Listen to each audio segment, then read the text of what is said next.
Hello people of the internet, how's it going? Yeah, I'm back, and this is my first talking video in ages.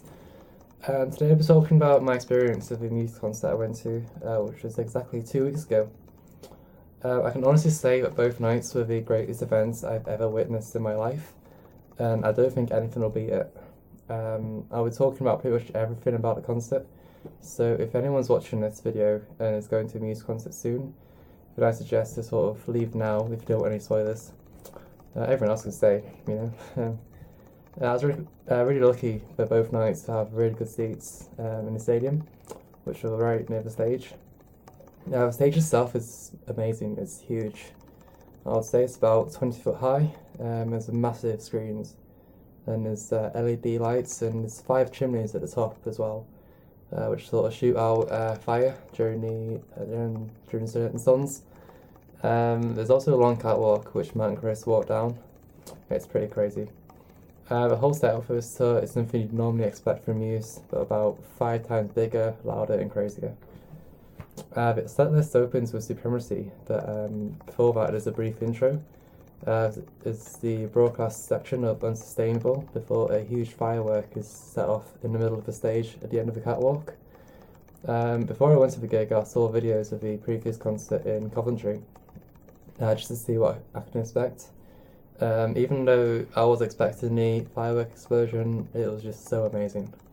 I mean, I could feel the heat from where I was sitting, and I was about 50 metres away, 4 yards. I noticed a lot of people in the standing area who stood near the stage nearly had a heart attack. The set list comprised of the biggest number of songs on a tour Muse have ever performed, with 25 amazing songs, including 2 encores. From Supremacy all the way to Starlight, it was the best 2 hours of my life.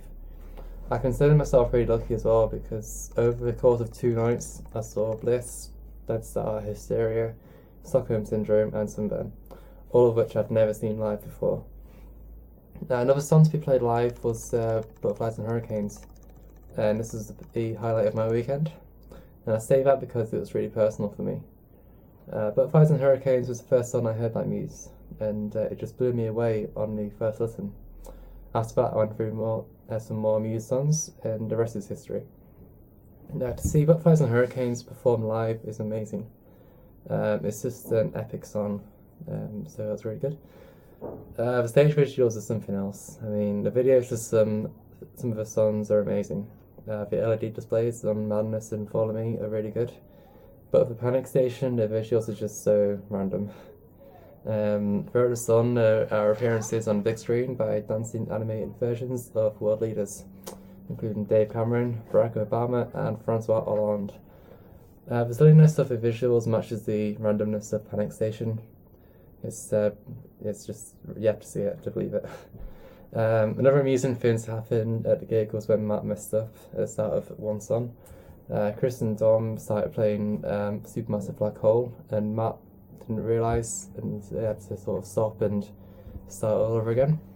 The tour also sees a return of Blackout to the set list, and the song is just so amazing. I mean, Muse brought in the help of Sekbi Shu, who also helped out on the harp tour for Blackout, and they provided a giant light bulb which floats around the stadium as the band play. When the song reaches the solo, an acrobat appears from inside of the light bulb and performs. It's just so amazing to see. I mean, it's just one of those things you have to see live. Another amazing moment was on Unintended. To see so many people hold up the lighters and mobile phones to illuminate the stadium was just amazing. And there's also Charles. Charles is a 16-foot robot, which Matt tweeted about in March, but everyone thought it was a joke. You know, I didn't take it serious. But he is real and he's amazing. He appears during Unsustainable and just dances around and moves around the stage. I mean, he looks evil, but he's really not. But what if one day Charles falls off stage? Yeah. Even though I've been to a music before, this stadium concert just topped it by a distance. Attending a Muse stadium concert was something I'd always wanted to do ever since watching the Harp DVD from Wembley.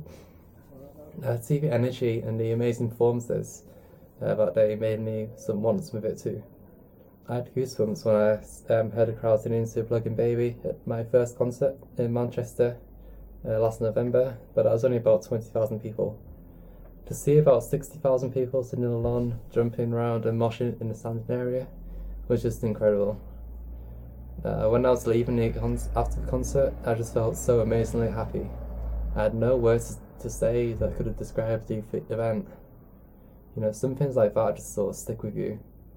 And I can honestly say that the memories of the Muse concerts will live with me forever. But the post-concert depression is really awful when it hits you. Yeah, it's pretty bad, so it's forewarning. I would happily make a time machine and just travel back in time and just stay at the concerts, and I'll be happy. But the thing which bugged me the most during concerts was people having conversations during songs. I mean, it's okay if you phone someone so they can hear the gig too, but I just found it really annoying that people were having a conversation with the person next to them while Muse were playing. I mean, you paid to get here, and the biggest act in music live, they're playing right in front of you. You know, it's just, no. I'll say it was the perfect weekend, and the weather was really good as well. The only down point was that I attended the concerts on my own. It would have been great to sort of share the experience with a friend, but they couldn't make it. So if anyone was walking around a stadium and saw a guy in a black hat sort of sat or stood on their own, then that was pretty me. The merchandise is pretty cool too. I bought 2 t-shirts and this program, which is pretty cool. It's not a normal program. It's got a lanyard which has a mug coaster, a sticker and a Muse poster inside it. So it's all pretty useful. I took loads of videos from the concerts, so please donate your time to have a look through them. I really do appreciate it. People who sat around me were going mental, so that explains the shakiness. Okay, so that concludes my video because I've spoken too much, which for me is rare. So check out the videos, leave a comment, and thank you for watching this video today. One more thing though is London fucking rocks. Yeah. Until next time, goodbye. Follow me on Twitter, it's @EarthSystem, and the link is just down there. Thank you and goodbye.